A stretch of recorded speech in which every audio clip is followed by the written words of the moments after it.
Enrique Dussel es un filósofo que se formó en un inicio, él mismo lo reconocía, en una tradición, digamos, de la filosofía dominante o convencional, con la que después marcó distancia. Eh, Esto lo hizo desde su viaje formativo a Europa, donde alcanzó sus doctorados, tanto en filosofía como en historia, en la Universidad Complutense y en la Universidad de la Sorbona, donde logró desarrollar una interpretación anti-eurocéntrica de la propia filosofía. Ese movimiento lo desarrolló a través de un distanciamiento de la filosofía helénica, o la que convencionalmente se desarrolla en las universidades, eh, intentando buscar desde otras categorías y desde otro horizonte hermenéutico la posibilidad de cuestionar tanto al mundo como al mundo del conocimiento. Eso lo hizo a través de ese viaje que fue en 2 etapas, en la segunda mitad de los años 60, cuando decide viajar hacia tierra semita, en donde emprenderá una relación con pueblos árabes a los que irá conociendo por las costas del Mediterráneo, y ahí se dotará de una formulación que se sitúa por fuera de la tradición griega, helénica, grecolatina o escolástica del pensamiento anterior en el que se había formado. Y ese particular trato con el pobre, con obreros, campesinos o albañiles árabes con los que hace relación, y también el conocimiento a través de las crónicas del siglo XVI, en las que trabaja con cierta sistematicidad en el Archivo de Indias en Sevilla, con las que construyó otra de su investigación tan fundamental sobre la historia de la Iglesia en Latinoamérica, le permitirán acceder a esa otra figura emblemática de su pensamiento, que es la del indio expoliado, explotado, colonizado, avasallado en la campaña colonizadora desde Europa. Ese posicionamiento por fuera y desde abajo es el núcleo fundamental desde el que construirá su categoría fundamental con la que criticará la ontología del pensamiento filosófico, de lo mismo la identidad o el absoluto hegeliano. La crítica, entonces, desde la noción o el concepto de exterioridad, se alimenta desde esa visión histórico-existencial crítica, pero después establece una clara interlocución con la fenomenología de la alteridad que le brinda el pensamiento de ese pensador lituano de origen judío, Emmanuel Levinas, al que conoce por vía de su otro colega y amigo, Juan Carlos Escanone, quien le proporciona esa edición, la primera edición del libro de Totalidad e Infinito, la que trabajará con asiduidad con uno de sus discípulos en aquel tiempo, Daniel Guillot, ya en su regreso hacia Argentina. El viaje a Europa, que se extendió entre 1957 hasta 1966, tuvo por escala primero un momento de docencia, que desarrolló un curso en la Universidad de Resistencia en el Chaco, y después se instaló en aquellos aciagos años entre el 68 y el 75 como profesor titular de ética en la Universidad Nacional de Cuyo, de la cual fue expulsado y después llegó a México en agosto de 1975. Acá trabajó en varias entidades.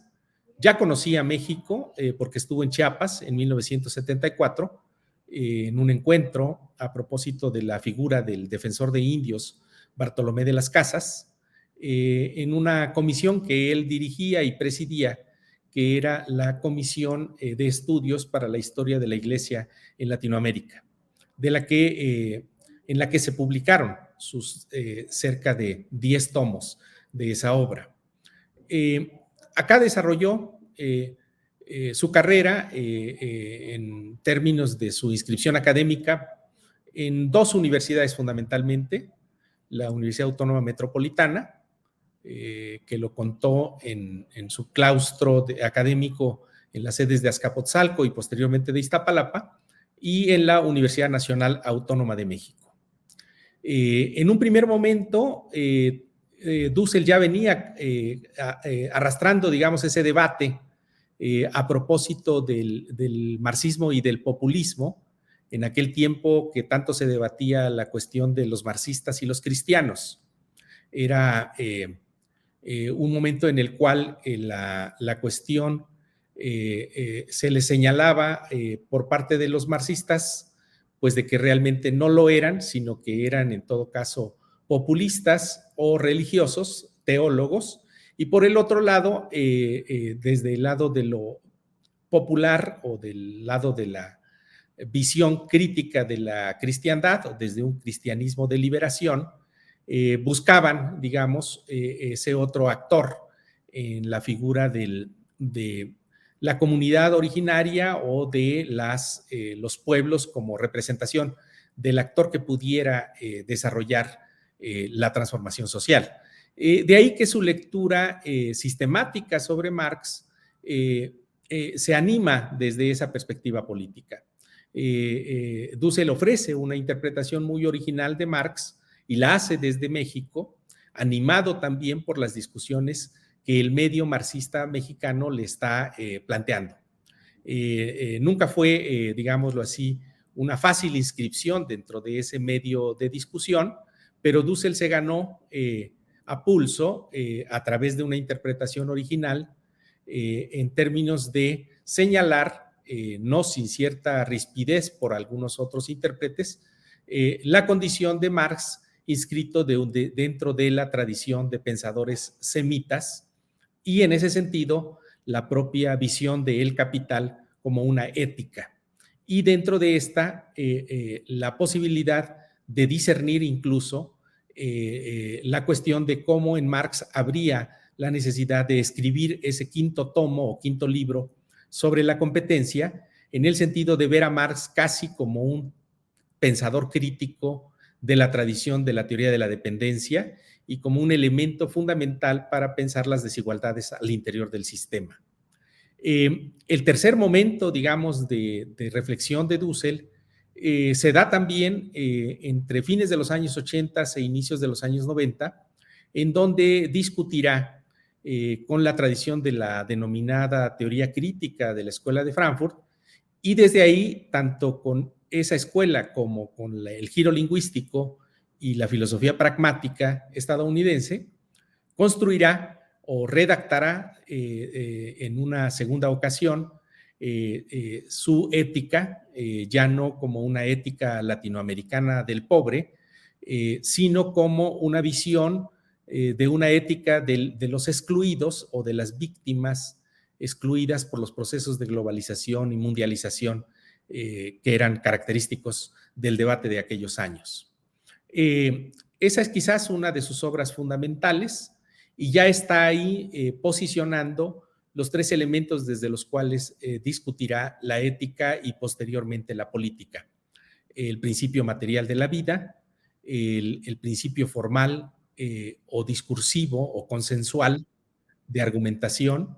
y el principio de factibilidad. Está ahí también presente el tercer elemento que alimenta toda su renovación del programa filosófico, que es el debate con ese otro colega alemán, desafortunadamente también ya fallecido, Franz Hinkelhammer, que era el otro gran interlocutor de Dussel por aquellos años. Son los temas propiciados por la realidad latinoamericana y también la realidad de nuestra historia reciente en México, los que propician el otro gran momento intelectual de Enrique Dussel. Si ya había escrito en 1977 acá, casi de memoria, y en un sentido didáctico su obra de la filosofía de la liberación, tendrá también los elementos en esos procesos que se iniciaron en el curso del inicio del siglo XXI,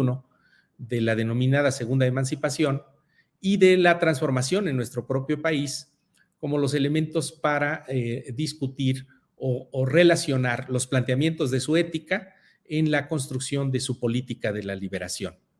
Y últimamente, también en esas condiciones en las cuales la afirmación de la vida o del carácter gustoso de la vida son los que están presentes en lo que fue su esfuerzo en la última etapa de su vida por concluir su estética de la liberación. Una visión desde la cual en el contenido estético creativo de la vida encontraría él en el marco tanto del reino vegetal como del reino animal o de la estructura del reino humano, la posibilidad de encontrar el carácter afirmativo de la vida, el carácter festivo de las colectividades, los pueblos y las comunidades, como ese elemento que puede anteponerse ante un sistema que se desarrolla fragmentando, lastimando o victimizando tanto a la humanidad y a la naturaleza como expresiones de la ruptura y de la negación de las condiciones de la vida. Creo que ese es el elemento también que está en uno de sus últimos planteamientos conceptuales más importantes que habrá que desarrollar cada vez más, que es la noción de la transmodernidad. Se dice que cada época crea a sus propios filósofos, lo fue en la antigüedad, lo fue en la etapa medieval o en la etapa moderna con gente como Hegel, Marx o Kant, y lo será también en ese proceso de transición incierta en la que estamos, desde la cual, en el marco de las ruinas de esta modernidad que conocemos, podrá estructurarse aquello por lo cual el maestro apostaba, que sería una fase nueva en la historia de la humanidad que reconociese el carácter plural y diverso de los entendimientos de la vida y de las cosmovisiones que estructuran a nuestro planeta, para que pudiéramos arribar, y creo que esa era su esperanza y su utopía, a una faceta o etapa de transmodernidad, que sería, digamos, el marco enunciativo desde el cual construiría su propia utopía y sería lo que estaría el maestro soñando. Debo decir que leí a Dussel desde fines de los años 80,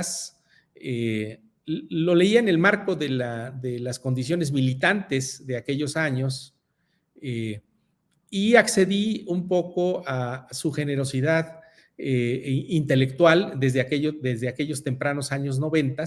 cuando tuve oportunidad de desarrollar los primeros acercamientos, discutiendo, entre otras cosas, en algunas de sus conferencias, lo que llevó a que de alguna manera él me invitase a acudir tanto a sus seminarios o clases como a sus oficinas que tenía en aquel tiempo en una colonia cercana al centro de la ciudad, en donde de aquellos años me obsequió un par de sus libros que más tarde yo supe valorar y entender y emprender un camino también en ese otro debate en el que Dussel tanto ofreció, que es el debate sobre la cuestión de la modernidad, la denominada colonialidad o colonización de los pueblos en América Latina y el Caribe, y el proceso de la descolonización del conocimiento. Creo que ahí, en cada uno de esos terrenos, sus enseñanzas fueron muy útiles para aquellos que nos ubicamos en esta generación, que será la que de alguna manera tendrá la responsabilidad de enfrentar su legado filosófico y tratar también de desarrollar ideas propias para las problemáticas que se nos presenten en la coyuntura inmediata y de mediano plazo. Creo que en Dussel encontraremos pues esa herramienta para desarrollar también el pensamiento latinoamericano y profundizar en la crisis del orden social que nos atormenta a cada instante.